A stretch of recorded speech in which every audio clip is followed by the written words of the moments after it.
90% మంది భారతీయ జనతా పార్టీకి సంబంధించిన వాళ్ళు రాష్ట్ర నాయకత్వం కానీ వాళ్ళ అనుబంధ విభాగాలు కానీ ఆర్ఎస్ఎస్ సంబంధించినటువంటి వాళ్ళు కానీ 90% మంది పొత్తొద్దని చెప్పి బీజేపీ అధిష్టానానికి చెప్పేశారు.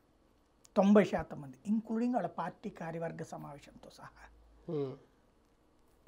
దాని పేరు ఏమంటారు, కోర్ కమిటీ పేరుతో ఉన్న దాంట్లో మాత్రమే మనం పొత్తు పెట్టుకుంటే ఒక ఫ్యూచర్ ఉంటుంది అని మెసేజ్ వెళ్ళింది అధిష్టానానికి. ఒక కోర్ కమిటీ, అందులో ఎక్కువగా తెలుగుదేశం పార్టీకి సంబంధించిన సింపథైజర్స్ బ్యాచ్ ఉన్నారన్నమాట. వాళ్ళ ద్వారా మాత్రమే వెళ్ళింది ఒకటి. రెండవది, మేము పోరాటానికి సిద్ధంగానే ఉన్నాం, సింగిల్గా పోరాడడానికి సిద్ధంగా ఉన్నాం, కానీ మీరు కోరుకున్నట్టుగా 370 స్థానాలు సాధించాలంటే మాత్రం ఇక్కడ సీటు మా దగ్గర నుంచి ఎక్స్పెక్ట్ చేయకండి.